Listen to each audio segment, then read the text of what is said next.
Jackpot! My husband's mistress laughed in the ICU. Let's save the money for Paris. He agreed and left me.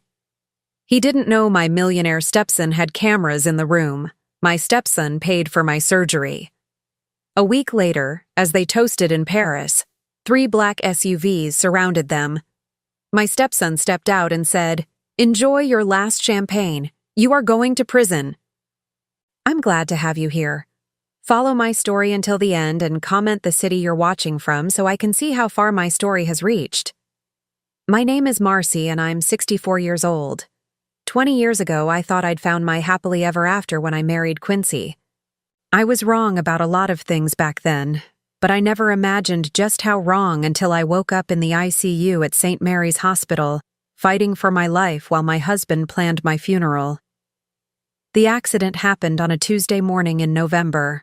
I remember the exact moment because I was looking at our kitchen clock when my foot missed the bottom step of our staircase. The fall felt endless, my body tumbling down the wooden stairs like a rag doll.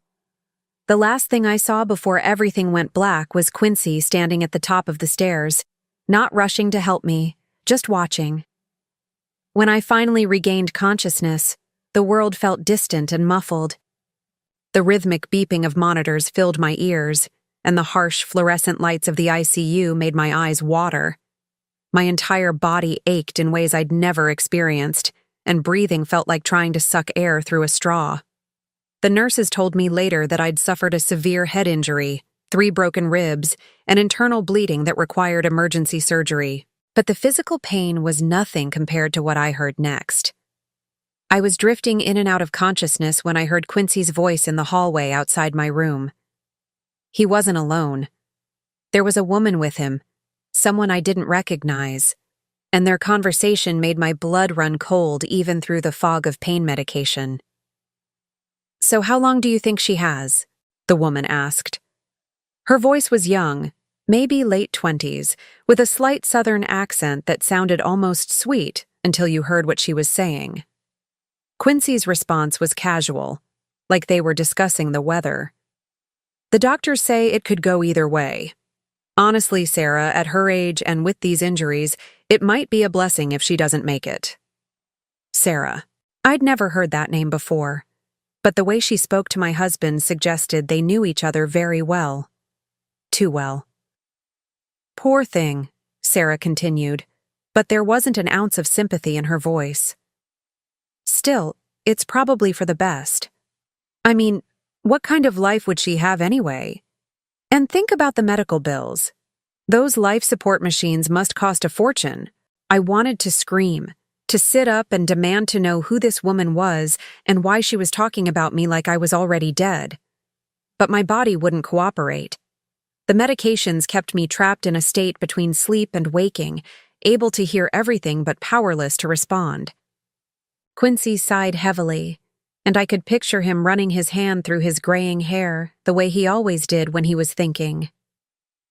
"You're right. The insurance will cover some of it, but not everything. And frankly, I don't see the point in bankrupting myself for someone who's already lived her life." The casual cruelty of his words hit me like another fall down the stairs. This was my husband of 20 years, the man who'd promised to love me in sickness and in health, talking about my potential death like it was a minor inconvenience. "Have you thought about what we discussed?" Sarah asked, her voice dropping to a whisper that I had to strain to hear. "About afterwards, I mean." "You mean about us?" Quincy's voice had a warmth in it that I hadn't heard in years. "Of course I have. Once this is all over, we can finally be together properly. No more sneaking around, no more pretending." My heart monitor must have registered my distress because a nurse came in to check on me. I heard their conversation pause, and then Quincy was suddenly at my bedside, playing the role of the concerned husband. "Any change?" he asked the nurse, his voice filled with fake worry. "Her vitals are stable," the young nurse replied kindly. "She's been stirring a bit more, which is a good sign. Brain injury patients often take time to fully wake up." "I see," Quincy said, and I could hear the disappointment he was trying to hide. "Well, I'll be back tomorrow. Sarah here is a nurse too, She's been helping me understand the medical situation. The nurse made polite conversation with Sarah about her nursing background while I lay there, pretending to be unconscious and trying to process what I'd just learned. My husband was having an affair with a woman young enough to be his daughter, and they were both hoping I would die so they could be together without the messy complications of divorce. After they left, I spent hours staring at the ceiling tiles, counting the dots in the acoustic panels and trying to make sense of my life. How had I been so blind? Looking back, there had been signs. The late nights at work that became more frequent. The way he'd become distant and irritable whenever I tried to show him affection. The mysterious charges on our credit card that he explained away as business expenses. But I'd attributed all of it to normal marital issues, the kind of problems that couples in their 60s work through together. I never imagined he was planning a future that didn't include me. The next day brought more revelations. Quincy returned around noon, again with Sarah in tow. This time, they were more careful about where they had their conversation, but the medications had begun to clear my system, and my hearing had become sharper.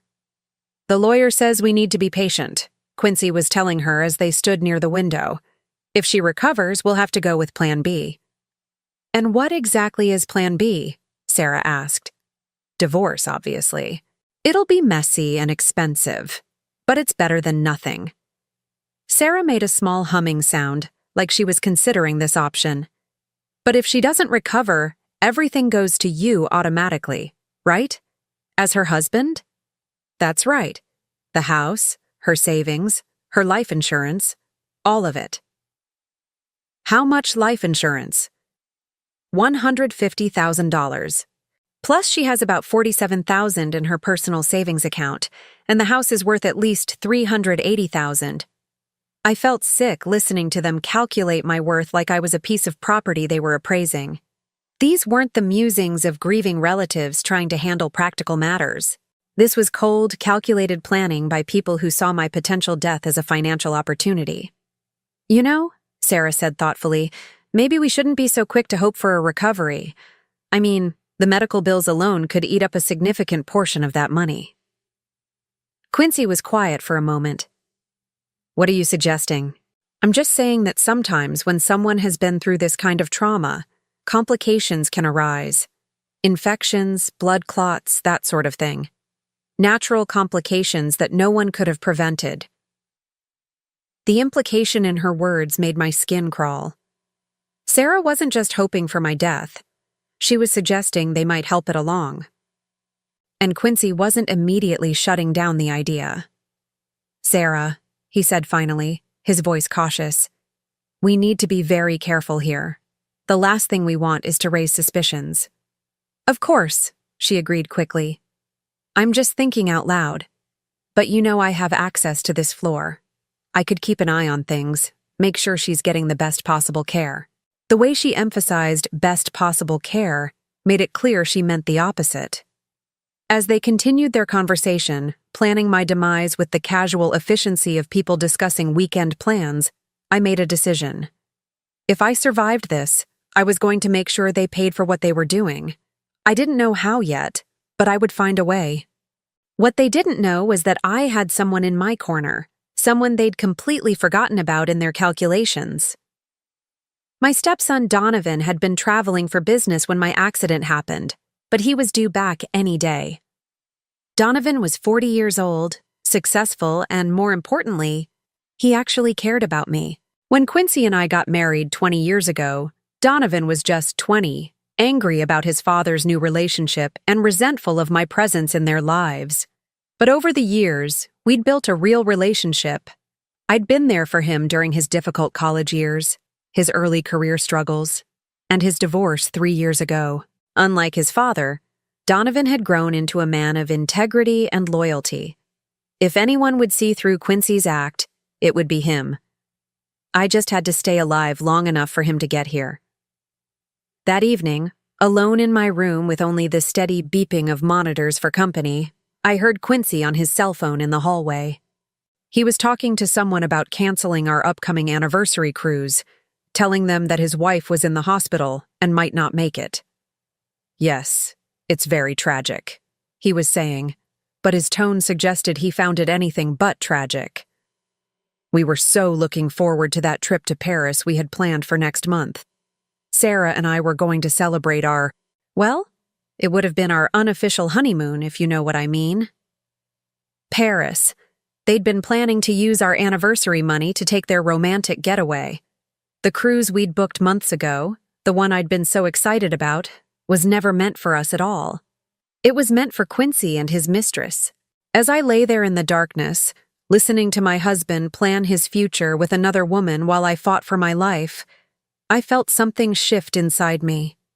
The love I'd carried for 20 years, the loyalty that had blinded me to his true nature, began to calcify into something harder and colder.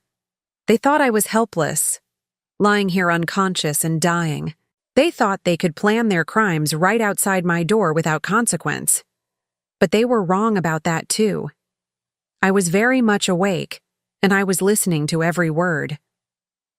The third day in the ICU brought a clarity I hadn't experienced since the accident. The pain medications were being reduced, and my mind felt sharper, more alert to every sound and conversation around me.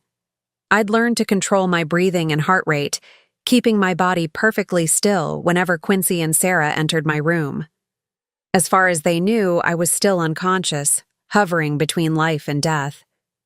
That morning, they arrived earlier than usual, around 9 o'clock. Sarah was carrying a small leather portfolio, and she seemed more businesslike than before. She was an attractive woman, I had to admit, with auburn hair and the kind of figure that comes from regular gym sessions. Everything about her screamed youthful vitality, the complete opposite of a 64-year-old woman lying broken in a hospital bed. "I've been thinking about our conversation yesterday," Sarah said as she set her portfolio on the small table beside my bed. "And I think we might be approaching this all wrong." Quincy moved closer to the window, checking to make sure the door was closed. "What do you mean?" "I mean, why should we leave anything to chance? Why should we sit here hoping for natural complications when we could be more proactive?" My blood chilled at her words, but I forced myself to remain perfectly still, keeping my breathing steady and my eyes closed. "Sarah," Quincy said, his voice dropping to barely above a whisper, "are you suggesting what I think you're suggesting?" "I'm suggesting that accidents happen in hospitals all the time," she replied calmly. "Medication errors, equipment malfunctions, sudden deteriorations. With my access to this floor and my medical knowledge, it would be very easy to ensure that Marcy doesn't suffer unnecessarily." The casual way she discussed murdering me while standing 3 feet from my bed was so surreal that for a moment I wondered if I was having a nightmare induced by the pain medications. But the steady beep of my heart monitor and the antiseptic smell of the hospital room confirmed that this was horribly, frighteningly real. Quincy was quiet for a long moment. When he finally spoke, his voice had a quality I'd never heard before, cold and calculating. "What exactly are you proposing?" Sarah opened her portfolio and pulled out what sounded like medical charts. "I've been reviewing her case with Dr. Martinez. She's stable now, but her condition is still considered critical. A sudden infection, a problem with her medication, even something as simple as a dislodged breathing tube could cause complications that would be very difficult to reverse. And you could make that happen? I could ensure that if such complications arose, they wouldn't be caught in time to prevent them from becoming fatal." I had to concentrate every ounce of my willpower to keep from reacting. This woman, this nurse who was supposed to heal and protect patients, was calmly planning my murder. And my husband, the man I'd loved and trusted for 20 years, was listening with interest rather than horror. "How would we explain your presence on this floor?" Quincy asked. "I mean, if there are questions later?" "That's the beauty of it," Sarah said, and I could hear the smile in her voice. "I'm already here as your emotional support. I'm a nurse, and you're a distraught husband who needs professional guidance to understand his wife's condition. No one would question my involvement." "And afterwards?" "Afterwards, we grieve appropriately. You play the devastated widower, I'm the compassionate nurse who helped you through the worst time of your life. After a respectable period, we develop a relationship based on shared trauma and understanding. She had it all planned out, down to the fictional love story they'd tell people about how they met. I wondered how many times she'd done this before, how many other wives had died under mysterious circumstances while their husbands found comfort with the helpful nurse Sarah. Quincy moved away from the window and came to stand beside my bed. I could feel his presence, could smell the cologne I'd bought him last Christmas. You really think this could work? I know it could work, Sarah replied confidently. But we need to move quickly. The longer she stays stable, the more likely she is to recover. And recovery would complicate everything. When? The single word was barely audible, but it hit me like a physical blow. Tonight. The night shift has fewer people, less supervision.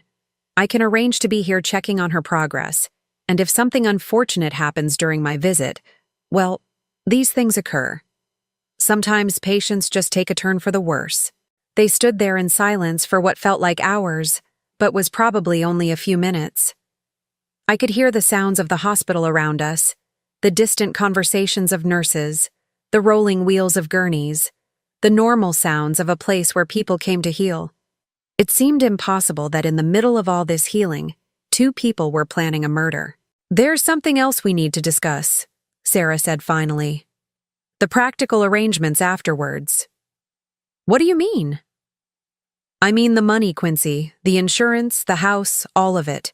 We need to have a plan for how we're going to handle the finances once she's gone. I heard the rustling of papers, and Sarah continued. I've done some research on the legalities. As her husband, you'll inherit everything automatically unless she has a will that states otherwise. Does she? No, Quincy said. We talked about making wills years ago, but we never got around to it. Everything we own is jointly held anyway. Perfect. That means the house, the savings, the insurance money, it all comes to you immediately. How much did you say the total was worth? The house is worth about $380,000, her savings account has $47,000, and the life insurance is $150,000. There's also my retirement account and some investments. Probably another $100,000 total. Sarah whistled softly. That's nearly $700,000. Not bad for a night's work. The callous way she calculated the value of my life made me want to vomit. To them, I wasn't a person with feelings, memories, dreams, and fears. I was simply a financial obstacle standing between them and a comfortable future. We should start making plans for afterwards, Sarah continued. Where we'll live, how we'll handle the money. I think we should sell the house immediately and buy something new, somewhere we can start fresh without any memories of Marcy. Quincy's voice took on a dreamy quality. I've always wanted to live in Paris. With this kind of money, we could buy a nice apartment there, maybe near the Seine. Paris, Sarah repeated, and I could hear the excitement in her voice. I love it. We could be there by Christmas, starting our new life together. They began to discuss their future plans with the enthusiasm of newlyweds planning their dream home, completely oblivious to the fact that their dream was built on my grave. They talked about cafes and museums, about learning French together, about the romantic apartment they'd rent while they looked for the perfect place to buy. You know what we should do? Sarah said suddenly. We should book that trip to Paris right now, for next month.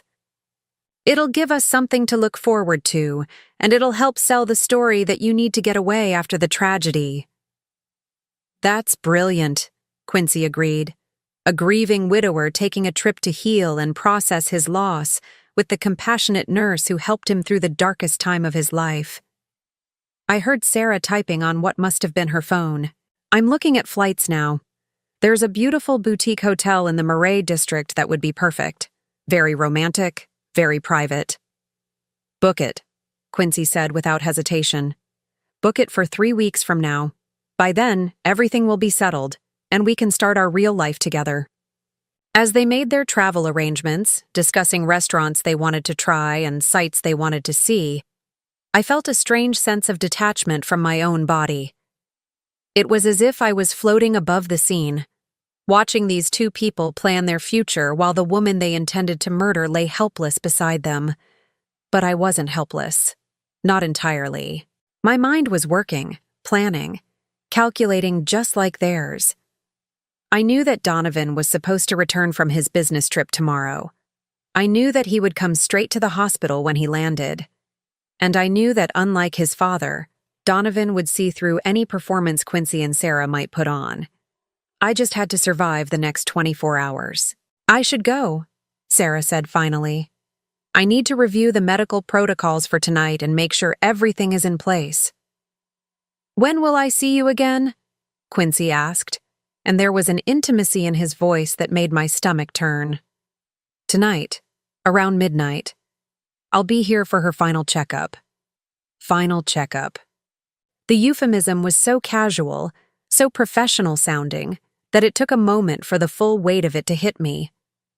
They were planning to kill me in just a few hours. After they left, I lay in the growing darkness of my hospital room, listening to the sounds of the evening shift taking over. Nurses chatted quietly in the hallway. Doctors made their rounds, and somewhere in the distance, a television played the evening news. I thought about my life, about the 20 years I'd spent with Quincy, about all the small moments and shared experiences that I'd believed were building towards something lasting. Our wedding day, when he'd cried as I walked down the aisle. The way he used to bring me coffee in bed on Sunday mornings. The trips we'd taken together, the friends we'd made, the life we'd built. Had any of it been real? Or had I been living in a fantasy while he planned my eventual demise?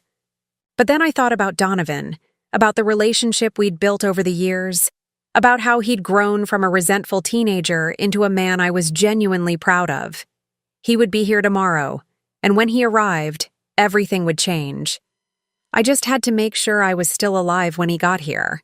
I'd been staring at the ceiling tiles for what felt like an eternity, counting the small holes in the acoustic panels and trying to keep my mind focused on anything except the fact that Sarah would return at midnight to end my life. The clock on the wall showed 11:37 when I heard footsteps in the hallway that I recognized immediately. Donovan. He was back earlier than expected, and the familiar sound of his confident stride filled me with a relief so profound that I had to fight back tears. Even through my closed eyelids, I could sense when he entered the room, bringing with him the faint scent of expensive cologne and the energy of someone who'd just stepped off a long flight. Jesus Christ, he whispered, and I could hear the genuine distress in his voice as he took in my condition. What the hell happened to you, Marcy? I wanted so desperately to open my eyes, to tell him everything I'd overheard, to warn him about what was coming. But I knew that Quincy could return at any moment, and I needed Donovan to see the truth for himself without any interference from me. He pulled a chair close to my bed and sat down heavily. I could feel his presence beside me, solid and reassuring in a way that Quincy's had never been. Even before I learned the truth about him, I got Dad's message about the accident, Donovan said quietly, apparently talking to my unconscious form. But he made it sound like you just took a tumble down the stairs. This looks like so much more than that. He was right, of course. The extent of my injuries suggested a much more serious fall than the simple slip Quincy had described to people. But Donovan had always been observant, always willing to ask the hard questions that others avoided. I heard him pull out his phone and dial a number. Dr. Martinez, this is Donovan Richards, Marcy's stepson. I just arrived and I'd like to discuss her condition. Yes, I know it's late, but I flew in from Singapore as soon as I heard. Thank you. While he waited for the doctor, Donovan began moving around my room, and I could hear him examining things with the methodical precision that had made him successful in business. He was looking at my chart, checking the monitors, asking questions that a casual visitor wouldn't think to ask. Dr. Martinez arrived 15 minutes later, a kind man in his 50s who'd been treating me since the accident. I'd heard his voice several times over the past few days, always professional but genuinely caring. Mr. Richards, the doctor said as he entered the room. "I'm glad you're here. Your stepmother's injuries are quite serious." "Can you walk me through exactly what happened?" Donovan asked. "My father said she fell down the stairs, but looking at her injuries, this seems like more than a simple fall." I could hear Dr. Martinez flipping through pages of my chart. "The pattern of injuries is consistent with a fall down a full flight of stairs. She has a severe concussion, 3 broken ribs, internal bleeding that required emergency surgery, and significant bruising. What's unusual is the nature of some of the trauma." "Unusual how?" "Well, typically in a fall like this, we see injuries concentrated on one side of the body, the side that hits the stairs. But Marcy has impact injuries on multiple sides, suggesting she may have bounced or tumbled quite extensively." "Or was pushed," Donovan said quietly. The doctor paused. "I'm not qualified to make that determination, but I will say that the injury pattern raised some questions for me as well." They talked for several more minutes about my condition, my prognosis, and the treatment plan. Dr. Martinez was cautiously optimistic that I would recover fully, given time and proper care. But he also mentioned that patients in my condition were vulnerable to complications, especially infections or medication errors. After the doctor left, Donovan returned to his chair beside my bed. I could sense that he was thinking, processing what he'd learned, and probably beginning to form the same suspicions that would have occurred to any intelligent person looking at the situation objectively. "Marcy," he said softly, "I don't know if you can hear me, but if you can, I want you to know that something doesn't feel right about this whole situation. Dad's been acting strange, evasive when I ask questions about what happened. And there's something else." He paused, and I heard him moving around again, this time near the window. "I had security cameras installed at the house last month," he continued. "Dad doesn't know about them. I was worried about break-ins in the neighborhood, and I thought it would be good to have some protection for you both while I was traveling." Security cameras. My heart rate spiked with excitement, but I forced myself to remain still. If Donovan had cameras at the house, they might have recorded what really happened when I fell down the stairs. "I'm going to review the footage tomorrow," he said. "I need to see exactly what happened that morning." At that moment, I heard voices in the hallway. Quincy was returning, and he wasn't alone. Sarah was with him, probably arriving for her midnight shift and my planned murder. "Donovan?" Quincy's voice carried a note of surprise as he entered the room. "I thought you weren't getting back until tomorrow." "I caught an earlier flight," Donovan replied, and I could hear the coolness in his tone. "I wanted to be here." Of course," Quincy said, but he sounded nervous. "Any change in her condition?" "Dr. Martinez says she's stable but still critical. He mentioned that patients in her condition are vulnerable to complications." "Yes, well, that's why we have such excellent medical staff taking care of her," Quincy said. "This is Sarah, by the way. She's a nurse here, and she's been helping me understand Marcy's condition." I could feel the tension in the room ratchet up several degrees. Here was Sarah, prepared to commit murder, suddenly faced with an unexpected witness. And here was Donovan, already suspicious about my accident, now meeting the woman who planned to kill me. "Sarah?" Donovan said politely, but I could hear the assessment in his voice. "How long have you been caring for Marcy?" "Oh, I'm not directly assigned to her case," Sarah replied smoothly. "I work on this floor, and I've been helping your father understand the medical terminology and procedures. It can be very overwhelming for family members." "I'm sure it can be," Donovan agreed. "It's fortunate that Dad has found such dedicated support during this difficult time." There was something in the way he said it that made me think he was already picking up on the dynamics between Quincy and Sarah. Donovan had always been good at reading people, at sensing when things weren't quite what they seemed. "Well," Sarah said after an awkward pause, "I should check on my other patients. Mr. Richards, it was nice meeting you." "Likewise," Donovan replied. "I'm sure I'll see you around during visiting hours."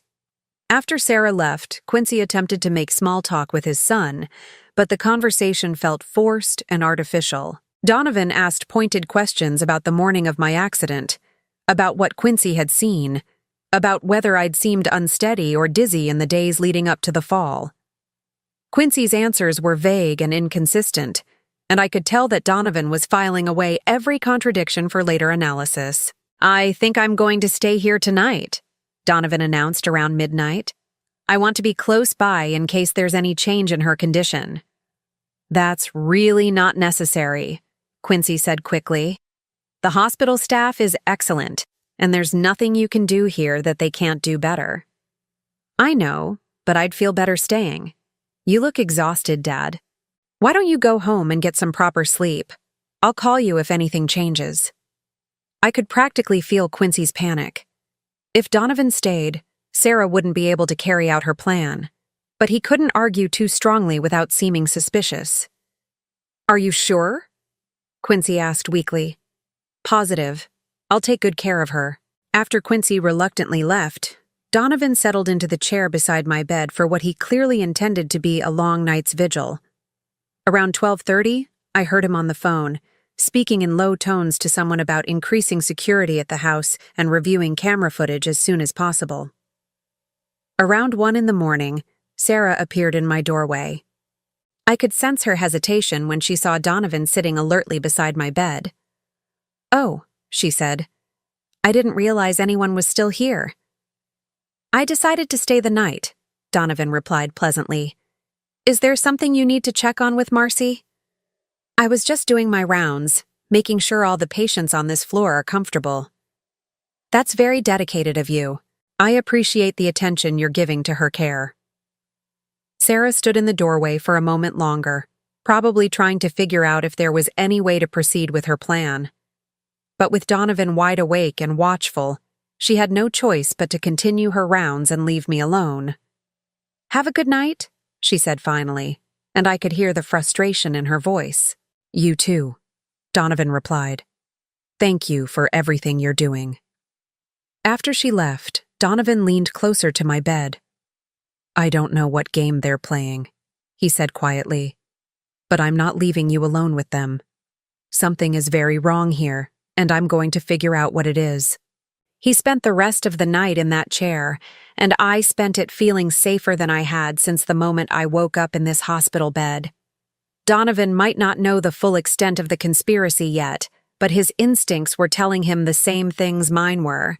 Quincy couldn't be trusted, Sarah was dangerous, and I needed protection. When the sun began to rise through the hospital windows, I knew I had survived the night.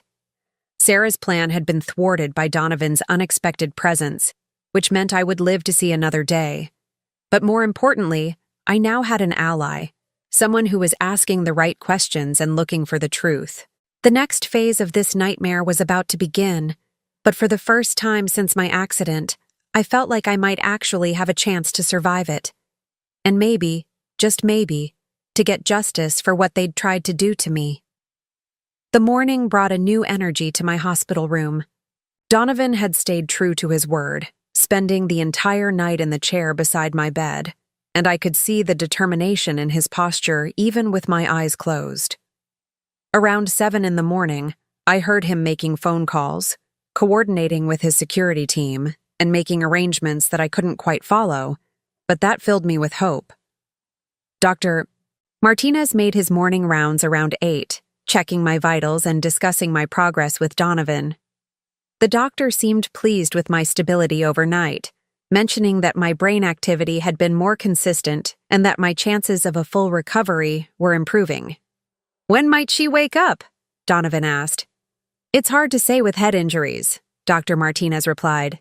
"Could be today, could be several more days, but her signs are encouraging. The swelling in her brain has decreased significantly." After the doctor left, Donovan received a phone call that changed everything. "Marcus, thank you for getting back to me so quickly," he said, and I realized he was talking to the head of his security company. "Did you have a chance to review the footage from Tuesday morning?" There was a long pause as Donovan listened to whatever Marcus was telling him. I could hear his breathing change, becoming sharper and more focused. "Are you absolutely certain?" he asked. The footage is clear enough to see exactly what happened? Another pause, longer this time. Jesus, Donovan whispered. Send me the file immediately. And Marcus, I want you to make copies and store them in multiple locations. This is evidence in what might become a criminal case. My heart was pounding so hard I was afraid the monitors would give me away. The security cameras had captured something, and from Donovan's reaction, it wasn't the accidental fall that Quincy had described to everyone. One more thing, Donovan continued. I want comprehensive background checks on Sarah Chen.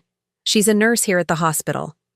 I want to know everything about her employment history, her personal life, any connections she might have to similar cases, and I want it today. Sarah Chen. Now I had a full name for the woman who'd planned my murder. After he ended the call, Donovan pulled out his laptop and spent the next hour reviewing something that clearly disturbed him deeply. I could hear him occasionally muttering under his breath, words like unbelievable and bastard, that told me he was seeing exactly what I suspected he'd see. Around 10 in the morning, Quincy arrived with coffee and pastries, playing the role of the devoted husband bringing breakfast for his son's bedside vigil. Any change overnight? Quincy asked, and I could hear the hope in his voice that there had been a change for the worse. She's been very stable, Donovan replied, his voice carefully neutral. Dr. Martinez thinks her chances of recovery are actually quite good. Oh, Quincy said, and he couldn't quite hide his disappointment. Well, that's wonderful news. Dad, I need to ask you something, and I want you to think very carefully before you answer. I could feel the tension in the room increase dramatically. Quincy must have sensed that something had changed overnight. Of course, Quincy said, but his voice was wary. Tell me again exactly what happened Tuesday morning when Marcy fell. I've already told you. She was going downstairs to make coffee, and she missed a step. I heard the noise and came running, but it was too late. You were upstairs when it happened? Yes, I was getting dressed in our bedroom. And where exactly was Marcy when she fell? Top of the stairs, middle, bottom? Quincy hesitated, and in that hesitation, I knew he was realizing that his story was about to be challenged. I'm not entirely sure. I heard the noise, but I didn't actually see her fall. That's interesting, Donovan said calmly, because the security cameras I installed last month show a very different version of events. The silence that followed was so complete I could hear my own heartbeat in the monitors. Security cameras? Quincy's voice was barely a whisper. Full coverage of the main floor, including the staircase. And what I see on that footage, Dad, is you following Marcy down the stairs, arguing with her about something, and then pushing her hard enough to send her tumbling down the entire flight. I heard Quincy's sharp intake of breath, followed by the sound of a chair scraping against the floor as he presumably sat down heavily. The footage is crystal clear, Donovan continued, his voice growing colder. I can see Marcy trying to get away from you. I can see you grabbing her arm, and I can see you shoving her down those stairs with enough force to cause exactly the injuries she sustained. Donovan, you don't understand, Quincy started, but his son cut him off. Oh, I understand perfectly. What I don't understand is why. Why would you try to kill the woman who's been nothing but good to you for 20 years? The accusation hung in the air between them. I wanted to applaud Donovan for his directness, for refusing to let his father make excuses or deflect blame. It's not what it looks like, Quincy said weakly. Really? Because what it looks like is attempted murder. And what it feels like is that I need to call the police right now.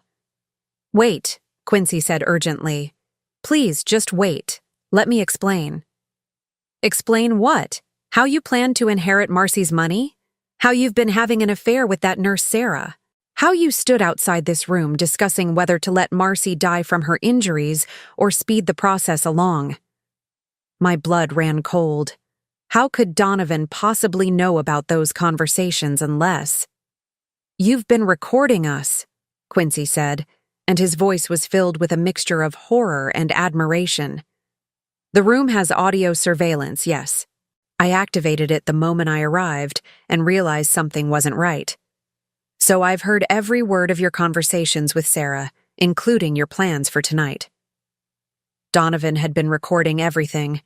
Every cruel word, every heartless plan, every casual discussion of my murder had been captured for posterity. You have no idea what you're dealing with, Quincy said, and for the first time, there was something desperate in his voice. Sarah isn't just some nurse I'm having an affair with. This is bigger than you think.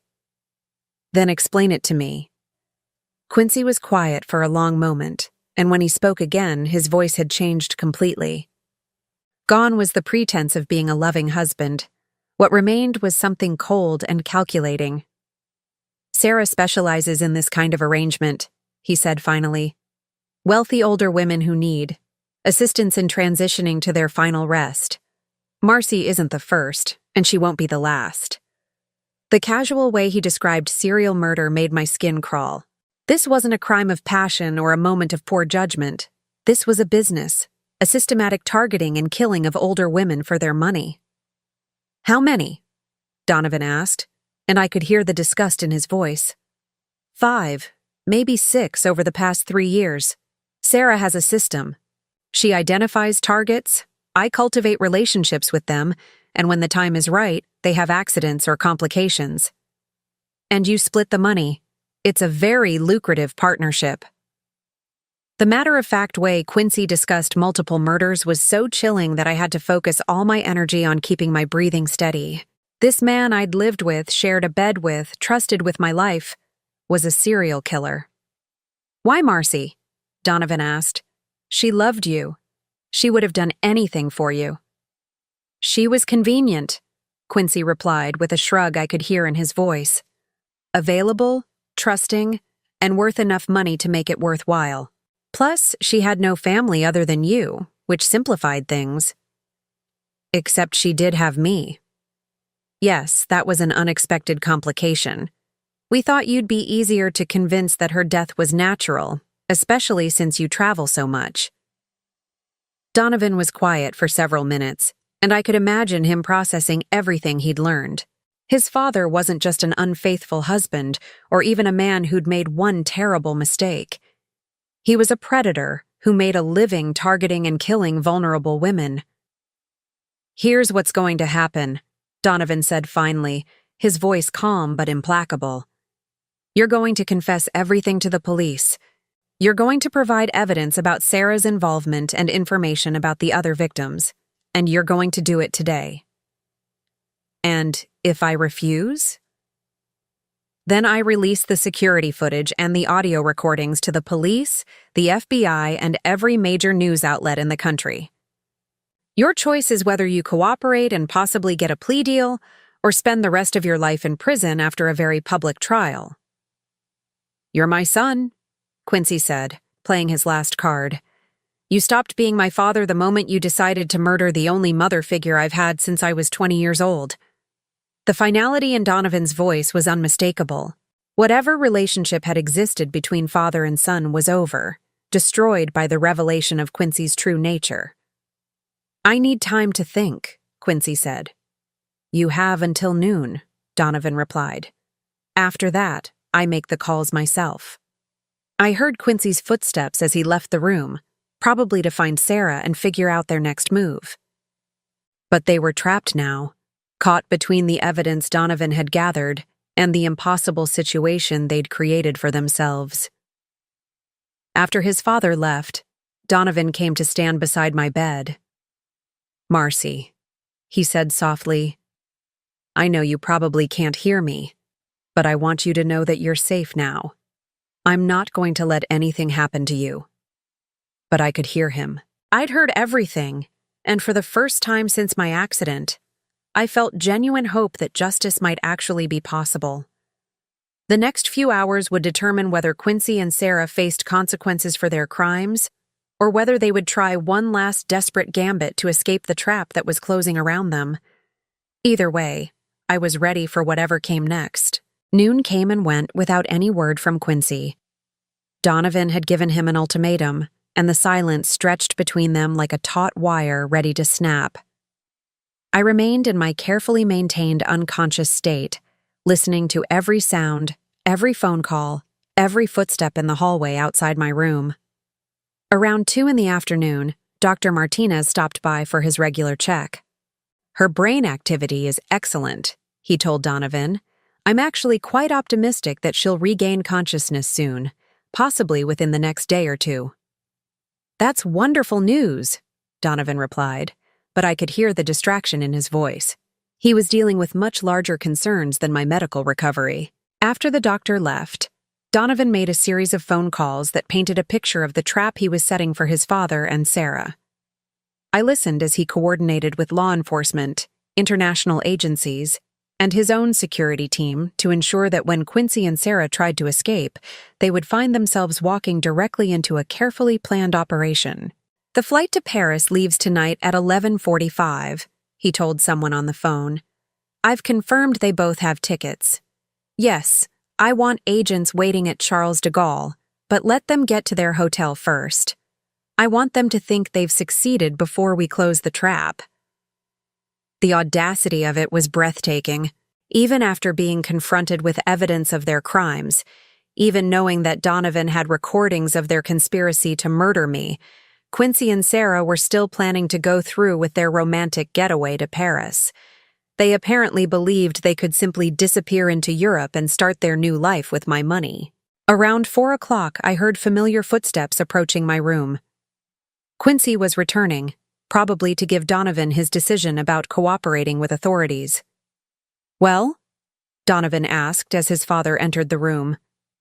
"I've thought about what you said," Quincy replied, his voice calm and measured. "And I've decided you're bluffing." "Excuse me? You're not going to turn in your own father? Family loyalty means something, even if you're angry with me right now. In a few days, when you've had time to process everything, you'll realize that we can work this out privately." The sheer arrogance of it was stunning. After confessing to multiple murders, after being caught red-handed planning my death, Quincy still believed he could manipulate his son into protecting him. "You're wrong," Donovan said quietly. "We'll see. In the meantime, I think it's best if I take some time away to let things cool down. Sarah and I are going to Paris for a few weeks. When I get back, we can discuss this like adults." "Paris," Donovan repeated. "The trip you booked with Marcy's money while planning her murder. The money will be mine soon enough anyway. She's 64 years old, Donovan. Even if she recovers from this accident, how many good years does she really have left?" The casual dismissal of my life, the cold calculation in his voice, made me want to scream. This was a man who had shared my bed for 20 years, who had promised to love and protect me, talking about me like I was already dead. "Dad," Donovan said, and his voice was filled with something that might have been pity. "You really don't understand what you're dealing with, do you?" "What I understand is that you're upset, and you're making threats you don't intend to keep. But I'm still your father, and when push comes to shove, blood is thicker than water." "You're right about one thing," Donovan replied. "Blood is thicker than water. But Marcy has been more of a parent to me than you ever were. She's the one who remembered my birthday, who attended my graduation, who was there when my marriage fell apart. You were always too busy with your own interests to care about mine. That's not fair." "Fair?" Donovan's voice rose slightly. "You want to talk about fair? Is it fair that you targeted vulnerable women for murder? Is it fair that you've been planning to kill the woman who's shown me nothing but kindness and support? This is business, Donovan. It's not personal. Murder is always personal, Dad. And this particular murder became very personal the moment you decided to target my family." I heard the sound of Quincy's phone buzzing, probably a text from Sarah about their travel plans or their contingency arrangements. "I have to go," Quincy said. "Our flight leaves soon, and I still need to pack." "Have a wonderful trip," Donovan said, and there was something ominous in his tone that made me think Quincy should be very worried about what awaited him in Paris. After his father left, Donovan spent the next few hours coordinating the final details of what was clearly an international law enforcement operation. I heard him speaking with FBI agents, Interpol officers, and French authorities, all working together to ensure that Quincy and Sarah's romantic getaway became their downfall. "The hotel is under surveillance," he told someone around 8 o'clock. "They should arrive at approximately 2 in the afternoon local time tomorrow. I want them to have just enough time to get comfortable before we move in." Around midnight, my phone rang. Donovan answered it, though I hadn't realized until then that he'd been monitoring my personal calls. "Marcy's phone," he said. "Is this Donovan?" The voice was Sarah's, and she sounded nervous. "It is. Can I help you?" "I was just calling to check on Marcy's condition before I go off duty for a few days." "How thoughtful of you.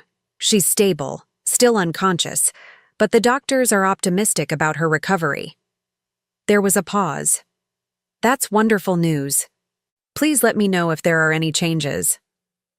"Oh, I will," Donovan said. "Have a safe trip, Sarah." After he hung up, I could hear him chuckling softly to himself. "Checking to make sure you're still unconscious before they leave the country," he said to me. "They really have no idea what's waiting for them."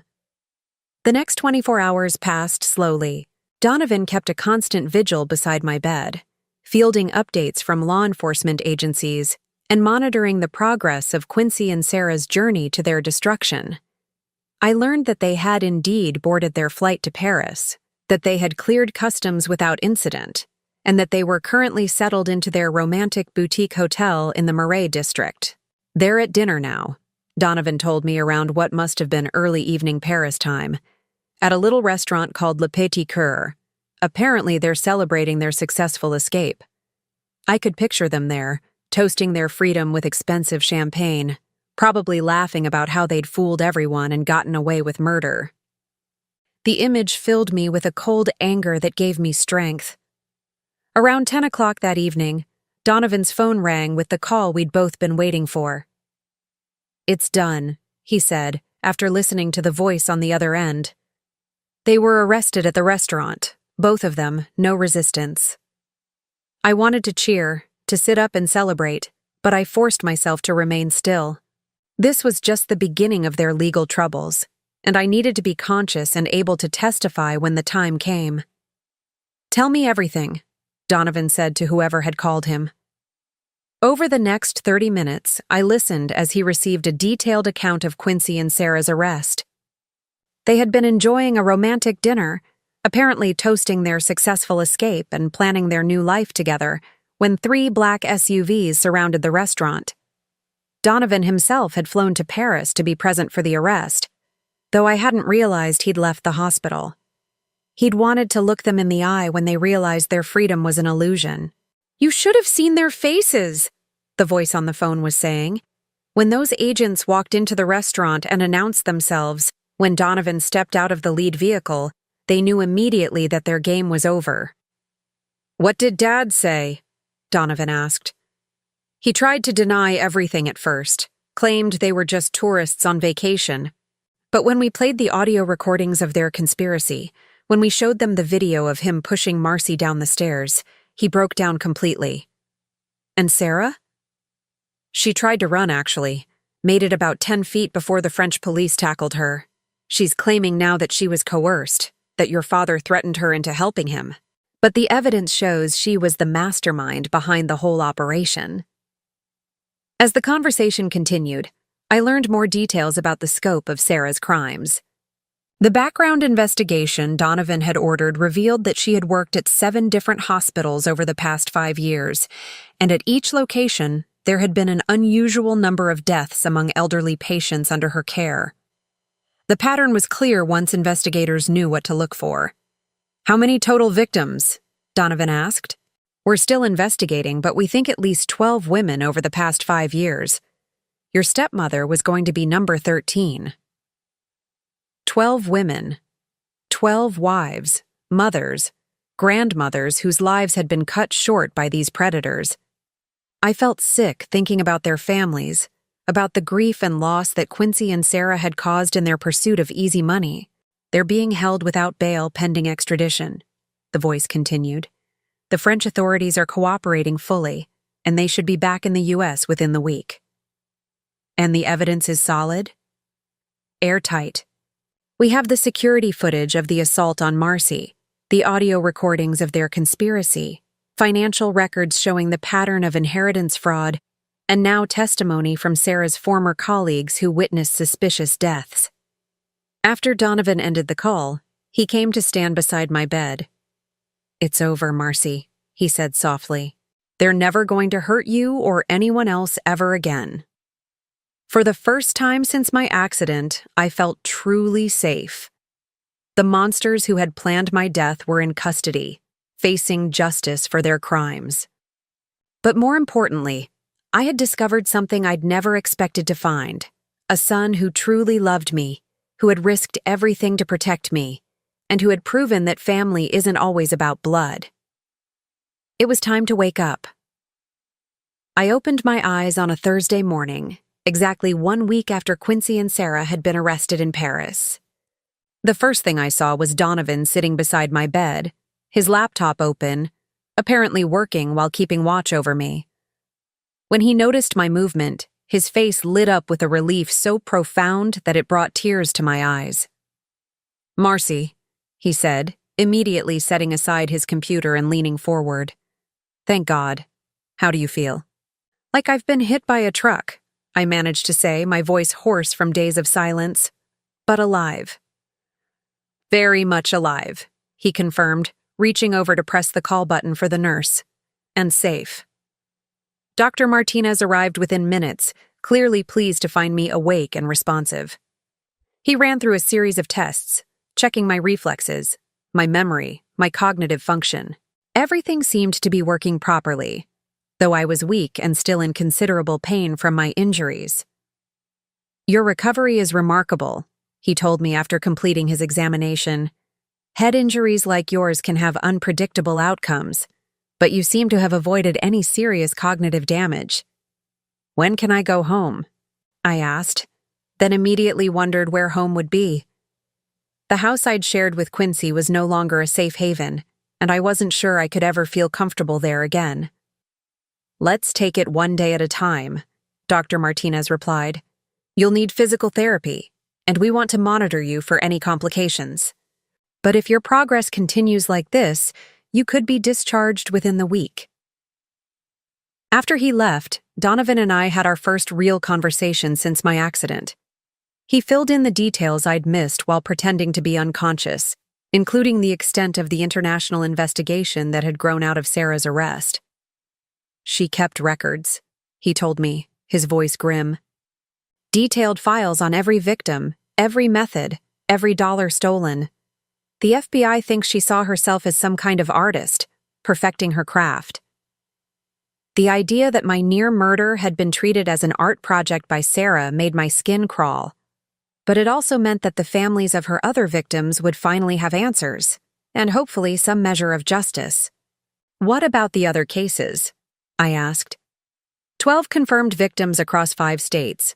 Sarah would get a job at a hospital, identify vulnerable patients, then either kill them herself or recruit accomplices like Dad to do the relationship side of things. She's looking at life in prison without parole. "And Quincy?" Donovan's expression darkened. "He's trying to negotiate a plea deal by providing information about Sarah's other accomplices. Apparently, she had a whole network of people working for her. But even if he cooperates fully, he's looking at multiple life sentences. I should have felt satisfaction at the news that my would-be killers were facing appropriate punishment. Instead, I mostly felt empty, like something inside me had been permanently damaged by the betrayal. "I keep thinking about the 20 years we were married," I said. "Were any of those moments real? Did he ever actually love me? Or was I just another mark from the beginning?" Donovan was quiet for a moment before answering. "I've been wondering the same thing. The FBI timeline suggests he met Sarah about 3 years ago, so at least the first 17 years of your marriage were probably genuine. But honestly, Marcy, does it matter? You loved him honestly, you were a good wife to him, and you have nothing to be ashamed of. I feel like such a fool. You're not a fool. You're a victim of very sophisticated predators who made targeting and manipulating people their profession. The fact that they fooled you doesn't say anything about your judgment. It says something about their skill at deception. Over the next few days, as I grew stronger and began to process everything that had happened, Donovan and I talked extensively about the future. He made it clear that I was welcome to stay with him for as long as I needed, either in his guest house or in a new place of my own that he would help me find. I've been thinking about selling the house anyway, I told him during one of our conversations. Too many memories, too much deception hidden in those walls. What would you want to do instead? I'd been considering this question since waking up. My brush with death had clarified certain things about what mattered to me and what didn't. I want to help other women like me, I said. Women who've been targeted by predators, who've been betrayed by people they trusted. The FBI said Sarah had dozens of potential victims she was researching. Those women need to be warned. They need to understand the signs to watch for. Donovan nodded approvingly. That's a wonderful idea. And you'd have credibility that other advocates might not. You survived what they're trying to protect other people from. Would you help me? I don't know anything about setting up organizations or getting funding. Of course I'll help. Whatever you need. The conversation marked a turning point for both of us. Instead of dwelling on what had been lost, we began planning for what could be built. I had survived an attempt on my life, but more importantly, I had discovered that I wasn't as alone in the world as I'd thought. 2 weeks after waking up, I was discharged from the hospital. Donovan picked me up in his car, and as we drove past the house I'd shared with Quincy, I didn't feel any sadness or nostalgia. It was just a building now, a place where a different person had lived a different life. Where are we going? I asked as he turned onto a tree-lined street I didn't recognize. I have something to show you, he said with a smile. He pulled into the driveway of a modest but charming cottage, painted yellow with white trim and surrounded by a garden that clearly received loving care. It's beautiful, I said. Whose is it? Yours if you want it, Donovan replied. I know you said you wanted your own place, and this one came on the market last week. It's fully accessible for your physical therapy, it's in a safe neighborhood, and it has a perfect home office for your advocacy work. I stared at the cottage, overwhelmed by his thoughtfulness. Donovan, I can't let you buy me a house. You're not letting me do anything. I'm choosing to do this because you're my family, and family takes care of each other. Family. The word had taken on new meaning for me over the past month. I'd learned that family wasn't necessarily the people you shared blood with, or even the people you married. Family was the people who showed up for you when things got difficult, who protected you when you couldn't protect yourself, who loved you not because they had to, but because they chose to. Besides, Donovan added with a grin, I have it on good authority that you're going to be quite wealthy once all the legal proceedings are finished.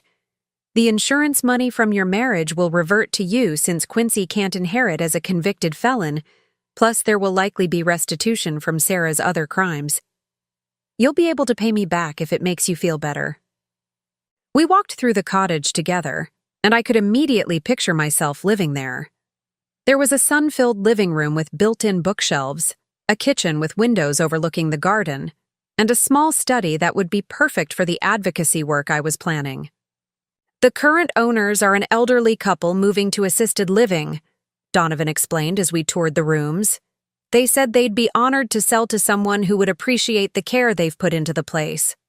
In the master bedroom, there was a photograph on the nightstand showing the elderly couple on their wedding day, probably 50 years earlier. They looked happy and hopeful, the way I'd looked in my own wedding photos 2 decades ago. Do you think it's possible to trust again? I asked Donovan as we stood looking at that photograph. After something like this, do you think someone my age could ever believe in love again? I think trust is like physical therapy, he replied thoughtfully. It takes time, it takes effort, and it probably hurts sometimes. But I also think you're stronger than you know, And I don't think what Quincy and Sarah did to you defines what's possible for the rest of your life. 3 months later, I was settled into my cottage and had begun the work of establishing the foundation that would become my new purpose. We called it the Margaret Foundation, named after one of Sarah's first victims whose case had particularly moved me. Our mission was to educate older women about the warning signs of predatory relationships and to provide resources for those who found themselves in dangerous situations. Donovan had been right about the financial settlements. Between the insurance money, the restitution from Sarah's conviction, and the sale of the house I'd shared with Quincy, I had more than enough money to fund the foundation's initial operations and to live comfortably for the rest of my life. But more importantly, I had purpose again. Every week brought new stories from women who'd recognized the warning signs in their own relationships thanks to our educational materials. Every month brought successful interventions where potential victims had been warned away from dangerous situations. On a warm evening in late summer, I was sitting in my garden reading case files when Donovan stopped by with takeout from our favorite Thai restaurant. This had become our weekly tradition, sharing dinner and talking about our respective work. I got a call today from the prosecutor in Sarah's case. He told me as we sat eating pad thai on my patio. She was sentenced to 12 consecutive life sentences without the possibility of parole. And Quincy? 8 life sentences. His cooperation with the investigation earned him a slightly lesser sentence, but he'll never see the outside of a prison again. I nodded, feeling a sense of closure that I hadn't expected. For months, part of me had been waiting for the other shoe to drop, for some new revelation or legal complication that would threaten the peace I'd found. But this felt final. "How does it feel?" Donovan asked, studying my expression. "Like the end of a very long, very dark chapter," I replied, "and like the beginning of something much better." As we finished dinner and watched the sun set over my garden, I reflected on the strange journey that had brought me to this point. A year ago, I'd been a lonely woman in a loveless marriage, counting down the years until retirement and wondering if this was all life had to offer. Now I was 65 years old, running a foundation that was making a real difference in people's lives, living in a home I loved, and surrounded by a family I'd chosen and who'd chosen me in return. The attempt on my life had been meant to end my story. Instead, it had given me the chance to write a completely new one. And this new story, I realized as I watched Donovan help me clear the dinner dishes with the easy familiarity of true family, was going to be much better than anything I could have imagined. Now I'm curious about you who listened to my story. What would you do if you were in my place? Have you ever been through something similar? Comment below. And meanwhile, I'm leaving on the final screen 2 other stories that are channel favorites, and they will definitely surprise you. Thank you for watching until here.